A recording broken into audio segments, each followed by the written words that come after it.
దేవుని పరిశుద్ధ నామానికి మహిమ కలుగును గాక. దేవుని స్తోత్రం. హల్లెలూయా, హల్లెలూయా, హల్లెలూయా. మరి ముగింపు సమయంలో ఆశీర్వాద ప్రార్థనకి ఇచ్చినట్లుగా అన్న సమయం ఇచ్చి మరి ఒక మాట అన్నారు. కానీ నేను ఆయనకు వెంటనే చెప్పాను, ఆయన అనుకున్న సమయం కంటే ఇంచుమించు సగము కంటే కూడా తక్కువ సమయమే చెప్పా. ఎందుకంటే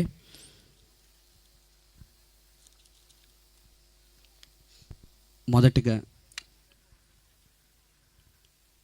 ఈరోజు ఈ రీతిగా ఇక్కడ ఉన్నప్పుడు ఈ సాయంకాలం తండ్రి సమానులు దైవజనులు జార్జిమల్ రాయ్ గారిని కలిసి నేను మాట్లాడిన మొదటి మాట ఏంటంటే, ఒకవేళ పరలోక అనుభవం మన ఎవరికీ లేదు కానీ బహుశా ఇదేననుకుంటా అన్నాను.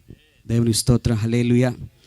ఎందుకంటే ఎక్కడ వారమో ఎచ్చటి వారమో ఎవరెవరికి కూడా ఇక్కడ తెలియదు. ఆయనతో ఇంకో మాట కూడా అన్న, అయ్యగారు పరలోకంలో కూడా ఎక్కడెక్కడోళ్ళు కలుస్తారు కదా, అలాగే ఇక్కడ కలవలేనోడు అక్కడ కూడా. ఈ రెండు మాటలు ఆయనతంటే ఆయన చాలా సంతోషంగా మరి హక్ చేసుకుని మాట్లాడారు. ఎందుకంటే దేవుని ప్రణాళిక మన పట్ల ఉంటే తప్ప మన ఆలోచన ఏది కూడా ముందుకు వెళ్ళదు.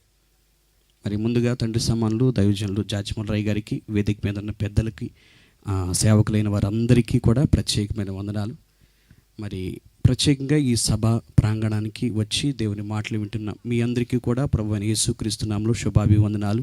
ప్రత్యేకించి కరుణా మోజెస్ గారి కుటుంబానికి, అదే రీతిగా వారి సంఘానికి నా నిండు వందనాలు తెలియజేస్తున్నాను. దేవుని స్తోత్ర.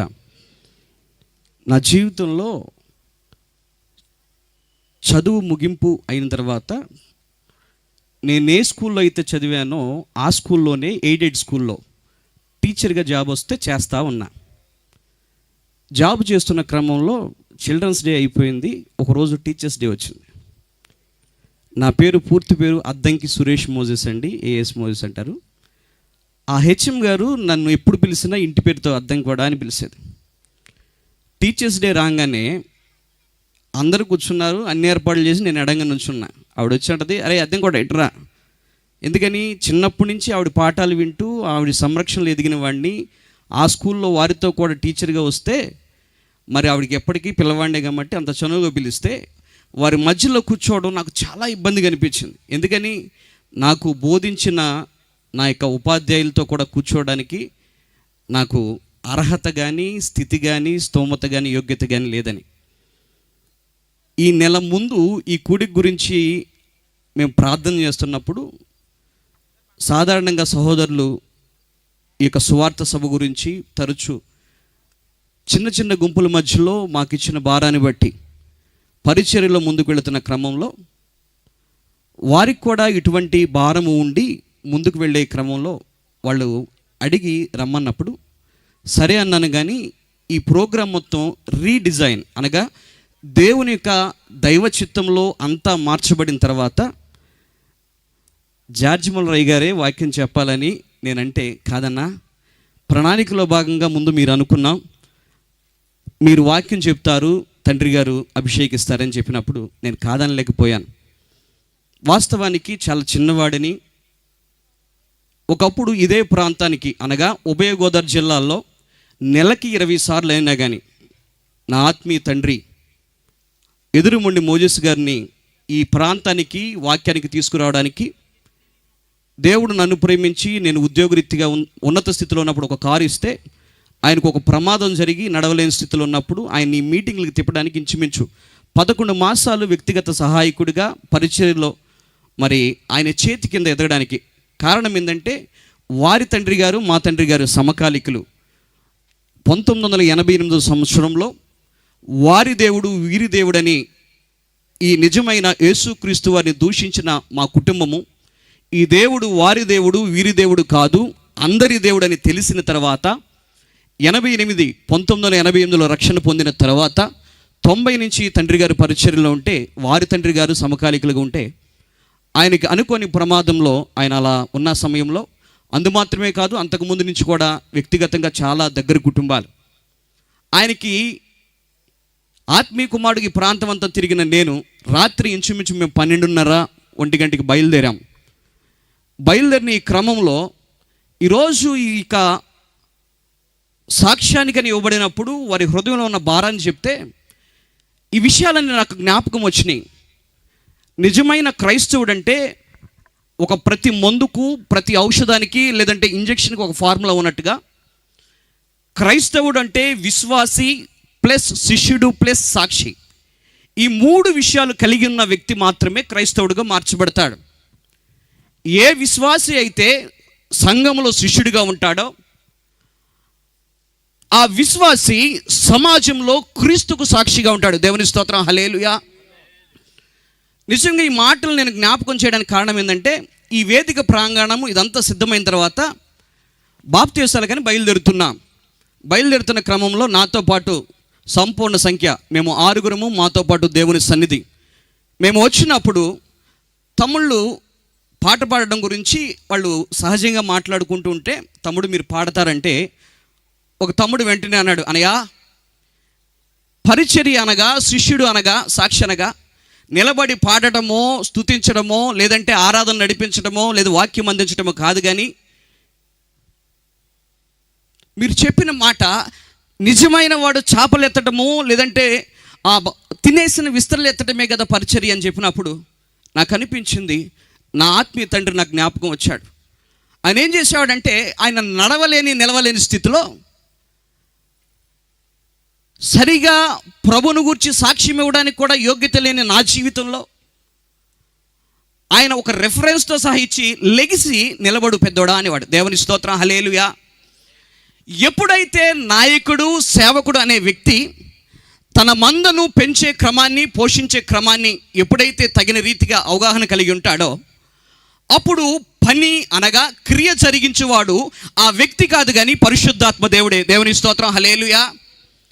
ఈరోజు ఇక్కడికి వచ్చామంటే, మేము ఇంట్లోంచి బయటకు వస్తుంటే బహుశా అన్న చెప్తూ ఉన్నాడు, సిఎఫ్సి బృందము, మరి క్రీస్తు సేవా సంఘం, క్రైస్ట్ ఫెలోషిప్ చర్చ్ బృందము ఇదంతా చేశారని. కానీ నేనేమని నమ్ముతానంటే, ఇదంతా చేయడం మా పని కాదు, ఇదంతా జరిగించింది మేము కాదు, కేవలము దేవుడు తన యవన బిడ్డలకు ఇచ్చిన భారాన్ని వారు సరిగా అర్థం చేసుకున్నారు కాబట్టి నాతో పాటు వారు కూడా రావడానికి అవకాశం వచ్చింది. దేవుని స్తోత్రం, హల్లెలూయా. నేను వాక్యానికంటే ముందు వారు చెప్పిన సాక్ష్యానికి కొనసాగింపుగా కొన్ని మాటలు చెప్పి, క్లుప్తంగా ఒక రెఫరెన్స్ని మాత్రం మీ ముందుంచి, దాన్ని ఒక కథలా మీ కొరకు కాదు కానీ ప్రత్యేకించి వెంకటరామన్నగూడెం ప్రాంత ప్రజల కోసము ఒక ప్రత్యేకమైన, ఒక విలువైన ఒక మాటను మాత్రం ఇవ్వాలని ఆశపడుతున్నాను. ఎందుకంటే ఎప్పుడైతే వాళ్ళ దేవుడు వీళ్ళ దేవుడు అనుకున్న మా బ్రతుకుల్లో ఈ దేవుడు నిజమైన దేవుడు అనే ఒక చిన్న మాట మేము విన్నామో మా బ్రతుకులు మారినాయి. దేవుని స్తోత్రం, హల్లెలూయా, హల్లెలూయా. మనం అనుకుంటాం సేవా జీవితంలో, విశ్వాస జీవితంలో నేను చాలా చేస్తున్నానని, కానీ నేను చేసేవి చాలా స్వల్పమైనవి. నేను అనేది కాకుండా మేము, మనం అనేవి జోడించబడినప్పుడు పరిశుద్ధాత్మ దేవుడు క్రియ జరిగించడం కొనసాగిస్తాడు. దేవుని స్తోత్రం, హల్లెలూయా, హల్లెలూయా. ఈ రాత్రి ఈ రీతిగా కూడి ఎక్కడో ప్రాంతము, తెలియని ప్రాంతానికి దేవుడు వారి ఇరువురిని నడిపించి, ఈ ప్రాంతం ఎడల ఇంత ప్రేమ కలిగి, భారము కలిగి, బాధ్యత కలిగి, భాగ్యవంతమైన ఈ పనిలో ఇంతటి చక్కటి పనిని నిర్వర్తించారంటే, వారి జీవితంలో కూడా దేవుడు చేసిన మేలైనది వారు అనుభవించారు కాబట్టి ఆ మేలైన ప్రతిదానిని ఈ ప్రాంతంలో ఉన్న ప్రతి కుటుంబము, ప్రతి వ్యక్తి పొందుకోవాలనేది మాత్రమే వారి ఆశ. దేవుని స్తోత్రం, హల్లెలూయా, హల్లెలూయా. ఈ రాత్రి దేవుని యొక్క మహాకృపను బట్టి యేసు క్రీస్తు వారు ఏదైతే ఈ లోకానికి అందించిన శుభవచనము, శుభవార్త ఉన్నదో, ఆ సువార్తను అందించే క్రమంలో వ్యయ ప్రయాసలు కానీ, సమయము కానీ, లేదంటే అందరినీ ప్రణాళికబద్ధంగా సమకూర్చడం కానీ, ఇవేవైనా కానీ పడిన ప్రయాస కాదు. కానీ ప్రభు యొక్క సువార్త గనక ఎప్పుడైతే ఈ ప్రాంత ప్రజలకు వినిపింప చేయబడుతుందో, ఆ సువార్తను ఎందరైతే వింటారో ఆ వినుట వలన వారి జీవితాలు ఏం పొందుకుంటారంటే విశ్వాసాన్ని పొందుకుంటారు. దేవుని స్తోత్రం, హల్లెలూయా. ఎప్పుడైతే క్రైస్తవ జీవితాల్లో ప్రణాళికబద్ధంగా ప్రారంభ బీజం ఏదంటే విశ్వాసమే. విశ్వాసము లేకుండా క్రీస్తుకు విధేయుడిగా, క్రీస్తుకు లోబడిన జీవితాలుగా ఉండుట అసాధ్యం. ఈ రాత్రి ప్రభు యొక్క కృపను బట్టి ఒకే ఒక మాటను మీ ముందు ప్రేమతో పంచుకోవాలని ఆశపడుతున్నాను. తిరిగి జీవించుట అనే మాటను మీ ముందుంచి ఈ సాయంకాలము రేయి మొదటి జామున పెద్దలు జార్జ్ ముల్లరయ్య గారి చేతుల మీదుగా ఒక 4 వ్యక్తులు తిరిగి జీవించబడ్డారు. అనగా తిరిగి నూతన జన్మను వారి జీవితాల్లో పొందుకోగలిగారు. దేవుని స్తోత్రం, హల్లెలూయా. ఈ రాత్రి చాలా క్లుప్తమైన మాటల్లో తిరిగి జీవించడం అనే మాటను ధ్యానించుకుని ముందుకు సాగుదాం. పరిశుద్ధ గ్రంథం నుంచి నూతన నిబంధన మార్కు సువార్త 5వ అధ్యాయము 21 నుండి 24 వచనం వరకు నేను చదువుతాను. దయచేసి శ్రద్ధ కలిగి విందాం. యేసు మరలా దోణి ఎక్కి అద్దరికి వెళ్ళినప్పుడు బహుజన సమూహము ఆయన యొద్దకు కూడి వచ్చెను.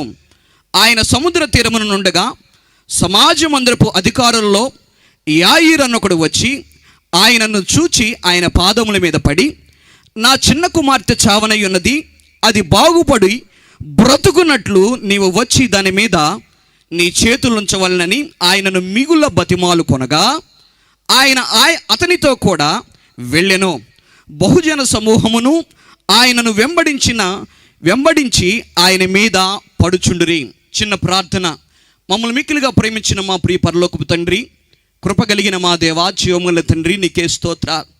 ఎక్కడ వారమో ఎచ్చటి వారమో తండ్రి, కేవలము ఈ రీతిగా చేరి నీ పాద సన్నిధిలో కూడి ప్రార్థిస్తూ నీ నామాన్ని గురించి పాడి నీకు నాన్న జీవితంలో తండ్రి నీ దాసుల్ని ప్రాంతానికి మీరు నడిపించి నిలబెట్టిన విధానాన్ని సాక్ష్యం ద్వారా మీరు వినిపింపజేసి అనేక మంది సేవకులను నోట నుండి శుభవచనాలు మీరు పలికించి, అందు మాత్రమే కాదు అల్పుణ్ణు ఎందుకు పనికిరాని వాడిని ఉన్న సేవకులు గనులైన వారి మధ్యలో చిన్నవాడిని అయా నీవు నడిపించిన ఉద్దేశాన్ని నీ చిత్తాన్ని తండ్రి మీరు బయలుపరచమడుచున్నా తండ్రి నీకు స్తోత్ర.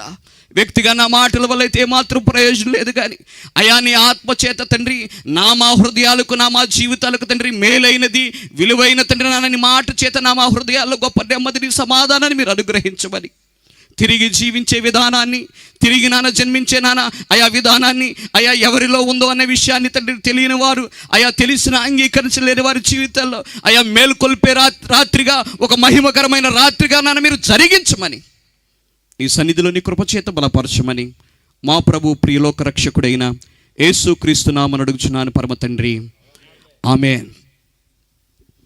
తిరిగి జీవించుట అనే విషయాన్ని ఈ రాత్రి మనం ధ్యానించే ఈ సందర్భంలో జ్ఞాపకం ఉంచుకోవాల్సిన మాట ఏంటంటే, ఆయన మరల దోణి ఎక్కి అద్దరికి వెళ్ళాను అంటే ఆ మరల అన్న మాటలో ఇంకొక విశేషము ఒకటి దాగి ఉన్నట్లుగా మనకు అనిపిస్తుంది.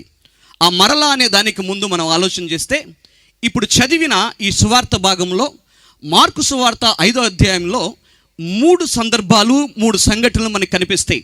1 నుండి 20వ వచనం వరకు మనం వ్యక్తిగతంగా ధ్యానిస్తూ ఉంటే, అక్కడ గెరాసేను అనే ప్రాంతంలో ఒకడు దయ్యములు పట్టి ఆ ప్రాంతంలో వాడు ఆ మనుషులను భయాందోళనకు గురి చేసేవాడిగా, వాని జీవితంలో నెమ్మది లేని జీవితముగా, వాని జీవితము ఒక సంతోషము కానీ సమాధానం కానీ, ఒకరితో మాట్లాడితే ఆ వ్యక్తిని చూచి నిలబడి మాట్లాడే వ్యక్తి కానీ లేని సందర్భంగా ఉన్న వ్యక్తిని ప్రభు వారు చూడంగానే, ప్రభువు చూచి ఆ వ్యక్తిని దర్శించే ముందే ఆ సందర్భంలో ఆ దెయ్యములు పట్టిన వ్యక్తి, దెయ్యముల చేత పీడింపబడుతున్న వ్యక్తి, ఆ దెయ్యములు మాట్లాడుతున్నాయి ఏమనంటే, సర్వోన్నతుడా మాతో నీకేమి పని.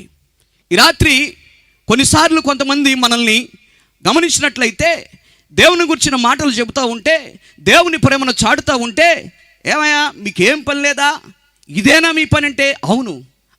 ఎవరైతే జీవము కారణమైన క్రీస్తుని, జీవాధిపతిని ఎరిగి లేని జీవితాలుగా, వారి జీవితాల్లో సంతోషం లేని జీవితాలుగా, వారి జీవితాల్లో నెమ్మదిగా వెళ్ళబుచ్చే దినాలు లేని జీవితాలుగా ఉన్న వారి జీవితాల్లో మనం కూడా ఏం చేయాలంటే, వారు ఎంత విసిగించినా కానీ వారి ఎడల కనికరపడి వారి కొరకు ప్రార్థన చేయాలి. దేవుని స్తోత్ర. ఇక్కడ కూర్చున్న వారిలో ప్రార్థనా బంధం చాలా ఉంది. ఆ ప్రార్థనా బంధం చేసే ప్రార్థనలు దేవుడు తప్పక వింటున్నాడు. అయితే ఇంకా పట్టుదల కలిగిన జీవితాలుగా అనేకుల యొక్క రక్షణార్థమై, అందు మాత్రమే కాదు ఆత్మల రక్షణ కొరకై, అందు మాత్రమే కాదు సేవకుడు తన హృదయంలో ఉన్న భారాన్ని వ్యక్తపరిచిన రీతిగా సంఘ క్షేమాభివృద్ధి కొరకై కూడా మనం ప్రార్థన చేయాలి. దేవుని స్తోత్ర. ఆ రీతిగా దెయ్యములు ఆయనను గుర్తుపట్టి, దెయ్యములను ఆయన నజరేయుడని, సజీవుడని, మరి ఆయన సర్వోన్నతుడని ఎరిగి కేకలు వేస్తూ ఉంటే ఆయన ఏమి మాట్లాడకుండానే అవి హడలిపోతూ ఉన్నాయి. ఆ సందర్భంలో ఆయన గద్దించినప్పుడు అక్కడి నుండి అవి పందుల మందులోకి వెళ్ళటం, అక్కడి నుండి అవి సముద్రంలో పడటం, ఆ దెయ్యముల నుండి ఆ వ్యక్తి విడిపించబడిన వ్యక్తి అంటున్నాడు, అయ్యా నేను నీతో కూడా వస్తా, నీతో కూడా వస్తాన్నప్పుడు దేవుడు అంటాడు, వీలైతే ఎవరైనా బిగ్గరగా చదవండి 19వ వచనం, నీవు నీ ఇంటి వారి యొద్దకు వెళ్ళి ప్రభువు నీ యందు కనికరపడి నీకు చేసిన కార్యములన్నిటిని వారికి తెలియజెప్పమనెను. దేవుని స్తోత్రం. హల్లెలూయా. ఇంతకుముందు మోజెస్ బ్రదర్ చెప్పిన మాట శిష్యుడు సాక్షి అంటే అర్థం కాని వాళ్ళు ఎవరన్నా ఉంటే ఆ విషయాన్ని గ్రహిస్తారన్న మాట కోసం ఈ వచనాన్ని చదివాను. శిష్యుడు సాక్షి అంటే ఏమిలా, నీవేదైతే పొందుకున్నావో, నీవేదైతే తెలుసుకున్నావో, ఏదైతే ఆ రక్షకుని యొక్క రక్షణ సువార్త ద్వారా, ఆ రక్షకుడి యొక్క రక్షణ సాక్ష్యము ద్వారా నీ జీవితంలో మార్పు ఏదైతే జరిగిందో అదే విషయాన్ని నీ తోటి వారికి వెళ్ళి నీవు ఏ రీతిగా రక్షించబడ్డావో, నీ రక్షకుడిని గుర్చిన ఆ సువార్త గుర్చిన ఆ సాక్ష్యాన్ని ఇతరులకు తెలియజేయటమే. అదే విషయాన్ని ఇతనికి కూడా ప్రభు చెప్పాడు. అయితే ఇక్కడి వరకు జరిగిన విషయం మనందరికీ చాలా తెలిసిన విషయమే. తదుపరి కూడా చాలామందికి, ప్రత్యేకించి ఆత్మీయమైన సహవాసులు మనందరికీ కూడా తెలిసిన విషయమే. అయితే ఈ రాత్రి మరొక పర్యాయము ఈ విషయాన్ని ధ్యానించి మనము ప్రభు దగ్గర మనము ఆ మాటను పొందుకోవడంలో అంతరార్థాన్ని మాత్రం మనం గమనిద్దాం. తిరిగి జీవించడానికి కారణం ఏందని అనే విషయాన్ని మనం తెలుసుకోవడానికి ప్రయత్నిస్తే, ఒక అధికారి ఉన్నాడు. ఆ అధికారి కుమార్తె, ఆ అధికారి పేరు యాయిరు. ఆయన కుమార్తె చనిపోయిన స్థితిలో ఈ ప్రభువు వచ్చి గనక ఆమె మీద చేతులుంచి ప్రార్థన చేస్తే నా కుమార్తె బ్రతుకుద్దన్న విషయాన్ని ఆయన విశ్వసించాడు. దేవుని స్తోత్రం. హల్లెలూయా. ఆ విశ్వసించిన వ్యక్తి నమ్మి దేవుని దగ్గరికి వచ్చాడు. వచ్చిన ఆ వ్యక్తిని దేవుడు కూడా ఏం చేశాడంటే చేర్చుకున్నాడు. కారణం ఆయన ప్రేమమయుడై ఉన్నాడు. మనం ప్రేమింపక ముందే ఆయన మనల్ని ఎంతగానో ప్రేమించిన దేవుడు. దేవుని స్తోత్రం. హల్లెలూయా.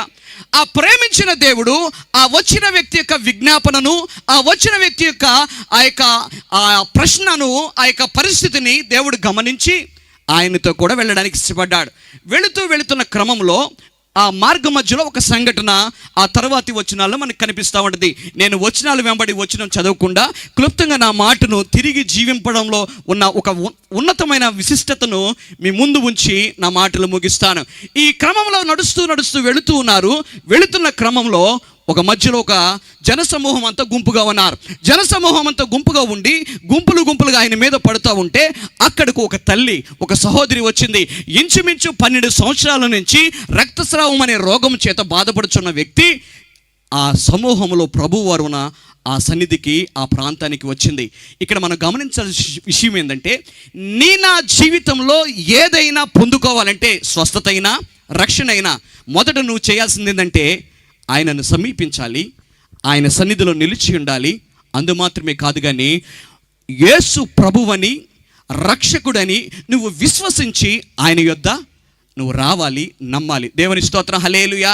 ఎవరైతే యేసు ప్రభువని, రక్షకుడని విశ్వసించి ఆయన యొద్దకు వస్తారో వారి జీవితాల్లో స్వస్థత జరుగును, వారి జీవితాల్లో రక్షణ ఆనందం జరుగును. దేవుని స్తోత్రం. హల్లెలూయా. వచ్చిన ఈ స్త్రీ వచ్చింది కానీ నేరుగా ఆయనను ఎదుర్కోలేకపోయింది. కారణం ఏంటంటే, పాత నిబంధన ప్రకారము, లేవీ కాండంలో ఉన్న ఆజ్ఞల ప్రకారము, వారికి ఉన్న విధి విధానాల ప్రకారము యూదులైనటువంటి స్త్రీలు ఈ రీతిగా మరి రక్తస్రావం చేత ఉంటే వాళ్ళు ఏం చేస్తారంటే అపవిత్రురాలుగా ఎంచుకుంటారు. దానివల్ల ఏంటంటే ప్రత్యేకమైన స్థలంలో కానీ, ప్రత్యేకమైన ఆ ప్రదేశంలో కానీ వారి రావడానికి ఏమాత్రం కూడా ఇష్టపడరు. ఆ విషయాన్ని ఈ యూద స్త్రీ అయినటువంటి ఆ వ్యక్తికి తెలిసింది కాబట్టి ఆ సమూహం మధ్యలోకి కానీ, ఆ సమూహం దగ్గర ఉన్న యేసు దగ్గరికి కానీ నేరుగా రావడానికి భయపడింది. ఈ రాత్రి ఈ ప్రాంతంలో జరుగుతున్న మీటింగ్, ఇక్కడ ఏం జరుగుతుందో, ఇక్కడికి రావటం వల్ల ఏమి పొందుకుంటామో తెలియక, ఒకవేళ తెలిసిన రావడానికి చుట్టూ ఉన్న పరిస్థితులు, చుట్టూ ఉన్నటువంటి కట్టుబాట్లు అడ్డుగా వచ్చి రాలేని స్థితిలో చాలామంది ఉండొచ్చు. అటువంటి సాక్ష్యం మా జీవితాల్లో కూడా జరిగింది. వీలైతే మరలా ఎప్పుడన్నా వచ్చినప్పుడు పరిపూర్ణ సాక్ష్యం అందించడానికి ఇష్టపడతాను. ఇక్కడ ఈ స్త్రీ కూడా అపవిత్రాలుగా భావించేటువంటి ఆ సమాజంలో ఆ మంద మధ్యలోకి వెళ్ళి ప్రభువుని దర్శించి ప్రభు దగ్గరకు వచ్చి తన బాధను కానీ తన పరిస్థితిని కానీ చెప్పడానికి ఆవిడకి ఏమాత్రం కూడా ధైర్యము సరిపోలా. అటువంటి స్థితిలో ఆవిడేమని విశ్వసించిందంటే, నేను గనక వెళ్ళి నా ప్రభు వారి యొక్క వస్త్రపు చెంగును మాత్రము ముట్టినా నేను బాగుపడుదునన్న విశ్వాసం ఆవిడ కలిగి రహస్యంగా వెళ్ళి ఆయన వస్త్రపు చెంగును ముట్టింది. ఆమెలో ఉన్న రక్తదారులు ఏమైపోయినాయి అంటే ఆగిపోయినాయి. ఇక్కడ మనం గమనించాల్సిన గొప్ప విషయం ఏంటంటే, చాలామంది సంఘాల్లో నేటి సమాజంలో వస్త్రాల్లో మహిమ ఉందని వస్త్రాలకు ప్రాధాన్యత ఇస్తున్నారు. యేసు లేని విశ్వాసం ఎలాంటిదంటే గుడ్డితనం. చాలా మటుకు ఈ రోజుల్లో కల్స్ దుర్బోధలు ఎక్కడి నుంచి ప్రారంభమైనంటే, సంఘాల్లో యేసు అనే నామాన్ని తగ్గించేసి యేసు నామాన్ని స్తుతించడం కానీ యేసు నామాన్ని ఉచ్చరించడం కానీ వారి యొక్క జీవితాల్లో కోల్పోయిన స్థితిలో కల్స్ అనేవి ఎప్పుడైతే ప్రారంభమైనాయో, దుర్బోధలు ప్రారంభమైనాయో, సంఘాల్లో విచ్ఛిన్నం అనేది ఎక్కువైంది. ఇక్కడ గమనించినట్లయితే వస్త్రాలలో లేదు కానీ మహిమ, ఆ మహిమ ఎవరిలో ఉందంటే నజరేయుడైన యేసులో ఉంది. దేవుని స్తోత్రం, హల్లెలూయా. అక్కడ మనం గమనించిన గొప్ప విషయం ఏంటంటే, వెళ్ళిన తర్వాత మీరు వివరంగా మార్కు సువార్త 5వ అధ్యాయం 21 నుండి 43 వచనాలు ధ్యానించండి. సమయం లేదు కాబట్టి త్వరితగతిన ఆ సందర్భాన్ని మీకు వివరించి ముందుకు వెళ్ళాలని ఆశపడుతున్నాను. అయితే ఆయన ఏమాత్రం కూడా ఆ గుంపు వారి మీద పడుతున్నప్పుడు ఆయనలో ఉన్న మహిమ ఎప్పుడైతే వెడలి బయటికి వెళ్ళిందన్న విషయాన్ని ఆయన గ్రహించాడో, అనేక మంది ఆయన చుట్టూ ఉన్నారు, అనేక మంది ఆయన చుట్టూ ఎగబడుతున్నారు, అనేక మంది ఆయన తాకుతూ ఉన్నారు, కానీ కేవలం ఒక్క వ్యక్తి మాత్రమే ఆ సమయమందు ఆయన మహిమను పొందుకుంది. కారణం, ఆ స్త్రీ ఆయన యందు విశ్వాసం ఉంచింది. ఆ స్త్రీ విశ్వాసంతో ముందుకు వచ్చింది, ఆయనను సమీపించింది, ఆయన సన్నిధిలో నిలిచి ఉన్నది. అంత మాత్రమే కాదు కానీ యేసు ప్రభువునందు విశ్వాసం ఉంచింది. ఎప్పుడైతే యేసునందు విశ్వాసం ఉంచిందో ఆ విశ్వాసము ఆమెను స్వస్థపరిచింది. దేవుని స్తోత్రం, హల్లెలూయా, హల్లెలూయా, హల్లెలూయా. ఆయన ఎవరు నన్ను ముట్టిందనగానే భయపడుతూ భయపడుతూ భయపడుతూ ఆయన యొద్దకు వచ్చింది. ఆ వచనాన్ని ఒకసారి చూద్దాం. బహుశా 33వ వచనాన్ని నేను చదువుతాను, చూద్దాం. 32 నుంచి చదువుతున్నాను. ఆ కార్యము చేసిన ఆమెను కనుగొనవలని ఆయన చుట్టూ చూచెను. అప్పుడు స్త్రీ తనకు జరిగినది ఎరిగి భయపడి వణుకుచూ వచ్చి ఆయన ఎదుట సాగిలపడి తన సంగతి అంతా ఆయనతో చెప్పాను. దేవుని స్తోత్రం, హల్లెలూయా, హల్లెలూయా. ఆయన వెతుకుతున్నాడు. ఆయనకు మరుగై నేను దాగి ఉండుట అసాధ్యమనే విషయాన్ని ఎరిగి భయపడి వణుకుతూ ఆయన వద్దకు వచ్చి సాగిలపడి అప్పుడు చెప్తుంది ఆవిడకున్న వృత్తాంతమంతా. ఆమె ఎన్ని తిప్పలు పడిందో, ఎన్ని ఇబ్బందులు పడిందో, ఎన్నెన్ని హాస్పిటల్కి వెళ్ళి ధనాన్నంతా వ్యర్థంగా ఖర్చు పెట్టిందో, ఆ విషయాలన్నీ చెప్పిన తర్వాత, అమ్మా నీ విశ్వాసమే నిన్ను స్వస్థపరచు. ఈ రాత్రి ప్రభువైన యేసుక్రీస్తు మాటలు, ఆయన రక్షణను గూర్చిన, రక్షకుడైన యేసును గూర్చిన మాటలు వింటున్న నా జీవితాల్లో ఆయన యందు గనుక నువ్వు విశ్వాసం ఉంచగలిగినట్లయితే, పౌలు అంటున్నాడు, ఏ హృదయములో అయితే యేసు ప్రభువు అని ఒప్పుకొని ఆయన మృతి చెంది సమాధిలో నుండి పునరుద్ధరణై తిరిగి లేచాడని ఎవరైతే ఆలోచన కలిగి ఉంటారో వారి జీవితాలు ఏంటంటే రక్షణ. దేవుని స్తోత్రం, హల్లెలూయా, హల్లెలూయా, హల్లెలూయా, హల్లెలూయా. అయితే నేను చెప్పాలనుకున్న మాట ఏంటంటే, ఇంత జరుగుతూ ఉంటే ఆయన ఎక్కడికి వెళ్ళాలి? లెక్కైతే యాయిరింటికి వెళ్ళాలి. మన ఇంటికి వచ్చే వ్యక్తి మనతో మాట్లాడుతూ నడి రోడ్లో మనల్ని పట్టించుకోకుండా పక్కన వాళ్ళతో మాట్లాడుతుంటే మనకేమవుతుంది? ఏమండే, ఎక్కడ లేదంతా బయటకు అప్పుడే వస్తుంది. దేవుని స్తోత్రం, హల్లెలూయా.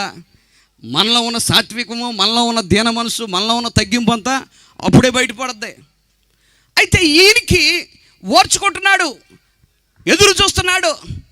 ఈయనేంది అక్కడేమో పిల్ల చనిపోయే స్థితిలో ఉంది. వత్త ఈమెతో మాట్లాడుతుండని చూస్తూ ఉంటే ఈ సందర్భం జరుగుతూ ఉండగానే ఇంటి దగ్గర నుంచి వార్త రానే వచ్చింది. ఇంటి దగ్గర నుంచి వార్త రానే వచ్చింది, అయ్యా బోధకుడు నువ్వు శ్రమ పెట్టవద్దు, నీ కుమార్తె. కానీ ఇక్కడ గొప్ప విషయం, గమనించాల్సిన విషయం ఏంటంటే, ఆయన అధికారి అయి ఉన్నాడు, కానీ యేసుని తీసుకొచ్చే క్రమంలో తన అధికార దర్పణాన్ని చూపించలా, తన అధికార దర్పణాన్ని వినియోగించలా. నా జీవితంలో కొంచెము దేవుడు హెచ్చించిన స్థితిలో ఉంటే దేవుణ్ణే ప్రశ్నించే స్థితికి వెళ్ళిపోతాం, దేవుణ్ణే ప్రశ్నిస్తాం. కానీ ఈ అధికారి ప్రశ్నించే ధోరణి కాకుండా తనను తాను తగ్గించుకున్న స్వభావంతో ప్రభు దగ్గరికి వచ్చిన తర్వాత, ఎప్పుడైతే ఇంటి దగ్గర నుంచి వచ్చిన వార్త విన్నాడో, ఈ హృదయంలోంచి కొంత ఆందోళన కదులుతూ ఉంది. వెంటనే ప్రభు తనను చూచాడు. ప్రభు తనను చూసి మాట్లాడుతున్నాడు, యాయిరు భయపడకు, నమ్మిక మాత్రం ఉంచు.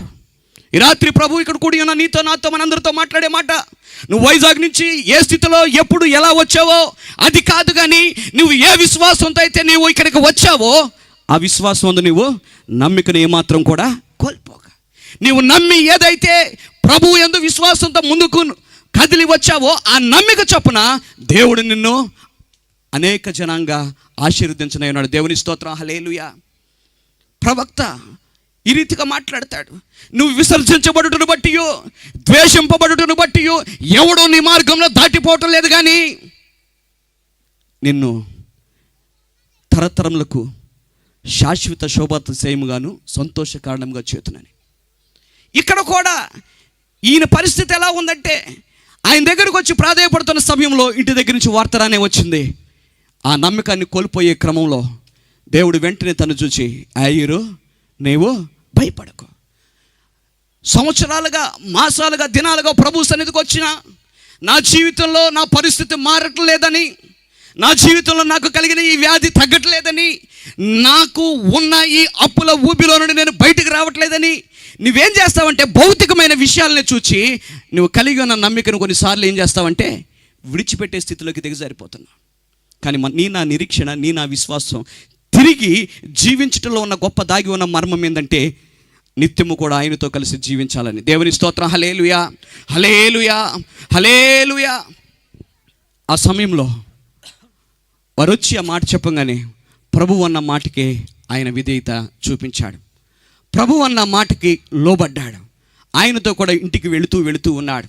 వెళుతూ ఉండగానే ఆ దినాల్లో ధనికుల కుటుంబాల్లో, సంపన్నులైన కుటుంబాల్లో ఎవరైనా చనిపోతే, లేదంటే ఏదైనా పెళ్లి జరుగుతుందంటే అక్కడ హడావుడి మామూలుగా ఉండదు. చనిపోతే ఏడవడానికి కూడా కొంతమందిని సిద్ధపరుస్తూ ఉంటారు. ఈ రోజుల్లో కూడా మనం చూస్తున్నాం, పిల్లలందరూ కూడా ఉన్నతమైన ఉద్యోగాల్లో విదేశాల్లో స్థిరపడిన తర్వాత, బహుశా మీరు చూసారో లేదో కాదు తెలియదు, కానీ మేము హైదరాబాద్ బిహెచ్ఎల్లో ఫ్యామిలీ ఉండేవాళ్ళం. అక్కడ కొన్ని కార్యక్రమాలు చూసేవాళ్ళం. పిల్లలు ఎవరు ఉండేవాళ్ళు కాదు, వాళ్ళకి సంబంధించిన మేనమామ ఎవరో ఉండేవాళ్ళు. ఇక్కడ కార్యక్రమాలన్నీ కూడా ఒక ఆన్లైన్ సంస్థ వాళ్ళు వచ్చి అక్కడ జరగాల్సిన తంతంతా కూడా జరిగించేవాళ్ళు. బహుశా ఇదే విధానము ఆ రోజుల్లో మరి ఉండొచ్చు. అక్కడ కూడా ఏంటంటే కొంతమంది ఏం చేసి గల్లు చేసి ఏడ్చే బ్యాచ్ ఉన్నారు. అయితే ఇక్కడ గొప్ప విషయము అర్థం కాని వాళ్ళ యొక్క మర్మం ఏంటంటే, ఆయన వచ్చి మీరు ఏడు పాపండి, ఆ చిన్నది చనిపోలేదు నిద్రపోతుందంటే, వీళ్ళు అప్పుడు దాకా ఏడ్చి బ్యాచ్ నవ్వుతూ ఉంటారు. నిజంగా యేసు ప్రభువు ఈ లోకానికి వచ్చి నా పాప జీవితాన్ని, నా పరిస్థితిని మార్చడానికి, తండ్రి చిత్తాన్ని జరిగించడానికి ఆయన రక్షకుడిగా ఈ లోకానికి ఉద్భవించి నీ కొరకు నా కొరకు తన ప్రాణాన్ని సహితము, తన రక్తాన్ని దారపోసి శిలువలో వేలాడుతూ, అయ్యా వీరేం చేస్తున్నారో వీరికి తెలియదు కనుక వీరిని క్షమించమంటే, ఈ కిందనున్న బ్యాచ్ కూడా ఇట్లాగే అపహాస్యం చేసి నవ్వుతూ ఉన్నారు. ఆయన క్రియాకార్యాన్ని జరిగించే క్రమంలో ఆ చిన్నది నిద్రిస్తుందే కానీ చనిపోలేదంటే వీళ్ళు నవ్వుతూ ఉన్నారు. నవ్వుతూ ఉన్న బ్యాచ్ మరలా కాసేపటికి ఏం చేస్తున్నారు, ఏడుస్తూ ఉన్నారు. ఒకసారి ఆలోచించండి, అప్పుడు దాకా నవ్విన వాళ్ళు ఎందుకు ఏడుస్తున్నారు? అక్కడ దెయ్యానికి ఈయన సర్వ శక్తిమంతుడని ఎలా అర్థమైందో, ఈ ఏడ్చే బ్యాచ్, నవీన బ్యాచ్ మళ్ళీ ఎందుకు ఏడుస్తున్నారంటే, ఈయన వచ్చాడు, ఈయన చేతులు ఉంచుతాడు, ప్రార్థన చేస్తాడు, ఈ చిన్నది లేచి నడుస్తుంది. ఇప్పుడు ఈ కూలి మనకి ఎవరిస్తారు? కూలి ఎవరిస్తారు? మా కడుపు ఎట్లా నిండిద్దని అప్పుడు మళ్ళీ ఏడుస్తున్నారు. నా బ్రతుకుని చూసి కూడా నవ్వేవాళ్ళు నవ్వనే, ఏడ్చేవాళ్ళు ఏడవని. నా స్థితి ప్రభువుతో సహవాసం కలిగి ఉండాలి, ప్రభు యందు తిరిగి జీవించిన జీవితాలుగా, ప్రభు కొరకు జీవించే జీవితాలుగా ఉండాలి. దేవుని స్తోత్రం. హల్లెలూయా, హల్లెలూయా. ఇక్కడ గమనించండి, యాయీరు కుమార్తె ప్రభు చెప్పిన మాటను యాయీరు నమ్మి విశ్వాసం ఉంచి ఆయనతో కూడా నడిచినప్పుడు ఎలా అయితే తిరిగి జీవించిందో, నా జీవితాల్లో, నా పరిస్థితుల్లో సేవకులు, సువార్థికులు, వ్యక్తిగత మరి సేవా అనుభవంలో విశ్వాసులైన వారు చెప్పిన మాటలు గనక నువ్వు విని, నా రక్షకుడు నా ప్రభు అయిన యేసు క్రీస్తు వారిని గనక నువ్వు వెంబడించగలిగినట్లయితే, ఆయన మాటలు, ఆయన వాక్యము నీ హృదయంలో ఉంచుకోగలిగినట్లయితే, నా జీవితం కూడా తిరిగి జీవించిన జీవితాలుగా, తిరిగి జన్మించిన జీవితాలుగా మార్చబడ్డానికి దేవుడు ఎంతగానో కృప చూపుతాడు. దేవుని స్తోత్రం. హల్లెలూయా, హల్లెలూయా, హల్లెలూయా. కాగా ఎవడైనను క్రీస్తు యేసునందు ఉన్న యెడల వాడు నూతన సృష్టి, ఇదిగో పాతవి గతించెను, సమస్తము కూడా నూతనమాయను. దేవుని స్తోత్రం. హల్లెలూయా, హల్లెలూయా. నా జీవితంలో నూతనమైన క్రియా కార్యము అనుభవించాలంటే, ఆ క్రియా కార్యము నీకు ఇంతకుముందు స్థలం లేదు, ఇల్లు లేదు అన్న జీవితాల్లో మేళ్ల మీద మేళ్ళు ఇల్లు కట్టడమో, ఊరు చివరంతా పర్రంతా కొనడమో, ఎక్కడ లేని బంగారం మెళ్ళ వేయటమే కాదు. కానీ ఆత్మీయంగా నా జీవితంలో ఎప్పుడైతే ఎదుగుదలను చూస్తావో, ఎప్పుడు క్రీస్తుతో కూడా జీవించే జీవితాలుగా ఉంటాయి. దేవుని స్తోత్రం. హల్లెలూయా. అయితే తిరిగి జీవించాలంటే మనందరికీ తెలిసిన మాటే, తిరిగి జీవించాలంటే, తిరిగి జన్మించాలంటే ఒకడు నీటి మూలంగాను, ఆత్మ మూలంగాను. అందు మాత్రమే కాదు, కానీ వాడు అక్షయ బీజమైన మానవ బీజం నుండి కాక, క్షయ బీజమైన మానవ బీజం నుండి కాక, అక్షయ బీజమైన దేవుని వాక్య మూలంగా పుట్టినవాడై ఉండాలి. దేవుని స్తోత్రం. హల్లెలూయా. ఎవడైతే నీటి మూలంగాను, ఆత్మ మూలంగాను, దేవుని వాక్య మూలంగా జన్మించిన వాడుగా, పుట్టినవాడుగా ఉంటాడో, వాడు క్రీస్తు యేసునందు నిత్యము జీవించేవాడిగా ఉంటాడు. దేవుని స్తోత్రం. హల్లెలూయా. వీలైతే మీరు ఇంటికి వెళ్ళిన తర్వాత ఈ రిఫరెన్స్ చూడండి. ఒకవేళ మీకు తెలియని వారు ఈ రీతిగా ప్రశ్నిస్తే, ఇంటికి వెళ్ళిన తర్వాత ఈ రిఫరెన్సెస్ ఒక 3 మాత్రం రాసుకుని చెప్పండి. మొదట నీరు అనే దానికి సమయం లేదు కాబట్టి చదవట్లేదు. యోహాను రాసిన మొదటి పత్రిక 5వ అధ్యాయం 6వ వచనం, ఆ నీరు యేసు క్రీస్తు వారిని లేఖనం స్పష్టంగా తెలియజేస్తుంది. రెండవదిగా చూస్తే యోహాను రాసిన పత్రిక 4వ అధ్యాయం 24వ వచనం, నన్ను ఆరాధించేవారు ఆత్మతోను సత్యముతోను ఆరాధించవాలని ఆత్మను గురించి, యేసు క్రీస్తును గురించి స్పష్టంగా తెలియజేస్తూ ఉంటుంది. అదేవిధంగా 3వ మాట యోహాను 1:1, ఆది యందు వాక్యము. ఎవడైనా కూడా తిరిగి జన్మించాలంటే, ఎవడైనాను సరే నిత్యము జీవించి ఉండాలంటే, తిరిగి జీవించిన జీవితాలుగా నిత్యము నిత్య జీవంలో కనుక జీవించి ఉండాలంటే, వాడు యేసు చెంతకు రావాలి, యేసును అంగీకరించిన వాడిగా ఉండాలి. ఎందరైతే నన్ను అంగీకరిస్తారో వారందరూ కూడా దేవుని పిల్లలగుటకు అర్హులు. నా జీవితంలో ఎప్పుడైతే నీటి మూలంగా, ఎప్పుడైతే ఆత్మ మూలంగా, ఎప్పుడైతే వాక్యం మూలంగా పుట్టినవాడిగా, పుట్టిన దానిగా ఉంటావో, నా జీవితము దేవునితో అనగా క్రీస్తుతో కూడా నిత్యము జీవించే జీవితాలుగా ఉంటాయి. మరి ఇంతవరకు ఆ నిత్య జీవితాన్ని గురించి అన్వేషించే క్రమాల్లో ఆ దేవుడు, ఈ దేవుడు, ఆ దేవత, ఈ దేవతని నీ జీవితంలో అన్వేషణకే సరిపోయిందేమో. మా జీవితాల్లో కూడా, మా ఇంటి పేరు అద్దంకి సురేష్ మోజెస్ అని చెప్పాం కదండి. మీరు ఎప్పుడైనా చూడండి, లారీల మీద కానీ, ఆర్టీసీ బస్సుల మీద కానీ మీకు వెనకాల కనిపిస్తూ ఉంటుంది మా ఇంటి పేరు, మా దేవత అద్దంకి నాంచరం తల్లని. తెలియక గుడ్డితనంలో అనేక సంవత్సరాలు వెంబడించాం, అనేక సంవత్సరాలు ఆరాధిస్తూ ఉన్నాం. అదే గ్రామంలో ఆ యొక్క దేవతాలయం కానీ, అందు మాత్రమే కాదు అదే ఊరిలో మరి ఇంకా అనేకమైన దేవతాలయాలు కానీ కట్టించారు. కానీ ఎప్పుడైతే నిజమైన దేవుడు యేసు క్రీస్తు రక్షకుడు అని తెలుసుకున్నామో, అదే గ్రామంలో మందిరమే కాదు కానీ ఆ చుట్టుపక్కల ప్రాంతాల్లో తండ్రి గారి పరిచర్య ద్వారా దేవుడు అనేక మందిరాలను స్థాపించడానికి కృప చూపించాడు.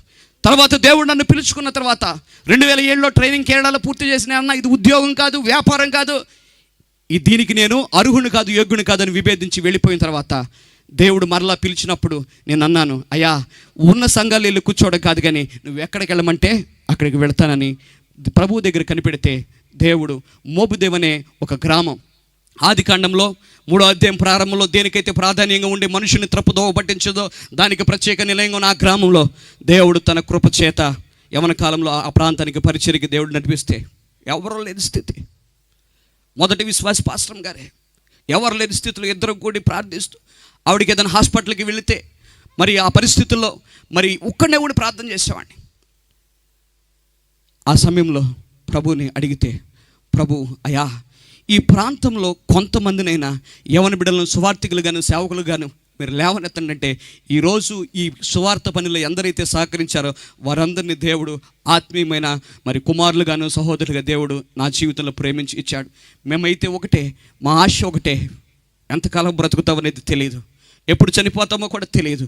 ఈ ఉన్న కొద్ది ఆయువుని ప్రభు కొరకు ప్రతి 15 రోజులకు ఒకసారి, ఇంత పెద్ద మీటింగ్ కాదు కానీ చిన్న చిన్న గుంపుల మధ్యలో ప్రతి నెలకు ఒకసారి ఒక నూతన ప్రాంతానికి వెళ్ళి సువార్త అందించాలనే ఆశతో ఉన్నప్పుడు మరి ఈరోజు మరి మేమైతే ఏమి చేయలేదు కానీ మరి ఇక్కడ ఉన్నటువంటి స్థానిక సేవకులకి దేవుడు అల్పులమైన మమ్మల్ని ఆయన ప్రేమ చేత సహకారులుగా నడిపించాడు. కేవలం ఈ రీతిగా వచ్చి మరి పెద్దవారి ముందు చిన్నవాడిని వాక్యం చెప్పడానికి కొంచెం ఇబ్బందిగా ఫీల్ అయినా కానీ దేవుడిచ్చిన భారము బాధ్యత మరి భాగ్యవంతమైన ఈ పనిలో ఇచ్చిన దాన్ని బట్టి సంతోషిస్తూ మరి నా జీవితంలో కూడా యేసుని వెంబడించగలిగినట్లయితే, యేసును సమీపించగలిగినట్లయితే, యేసు సన్నిధిలో నిలవగలిగినట్లయితే, యేసు నందు విశ్వాసం ఉంచగలిగినట్లయితే ఆయన అంటున్నాడు, లేఖనం చెప్తుంది, ఎందరైతే ఆయనను ఆశ్రయిస్తారో ఆయన ఆశ్రయించి వారందరినీ ఆయన ఏం చేస్తాడంటాడు, బ్రతికిస్తానంటాడు. దేవుని స్తోత్రం, హల్లెలూయా. నన్ను ఆశ్రయించము, నన్ను ఆశ్రయించవని నేను బ్రతికించదనని. భౌతికంగా బలహీనల చేతను బాధింపబడుతున్నావా? ప్రభు యందు విశ్వాసం ఉంచు, దేవుడు నిన్ను కనికరించి స్వస్థతనిస్తాడు. అందు మాత్రమే కాదు కానీ ఆత్మలో స్వస్థత లేని వాడిగా దానిగా ఉండి ఆత్మ దుఃఖపడే విధంగా ఉంటే ప్రభుని అడుగు, అయ్యా ఈ రాత్రి నిన్ను ఎలా పరిపూర్ణంగా ఆత్మీయంగా అంగీకరించిన జీవితాలుగా, నిన్ను నీలో అంటుకట్టబడిన జీవితాలుగా నా జీవితం ఉండాలో అట్టి రీతిగా మార్చి నీ కొరకే జీవించే జీవితాలుగా నిలబెట్టమని ప్రభు కొరకు మనం ప్రార్థనాపూర్వకంగా ప్రార్థిస్తూ ముందుకు సాగుదాం. దేవుడి మాటలు దీవించును గాక. ఆమేన్, ఆమేన్.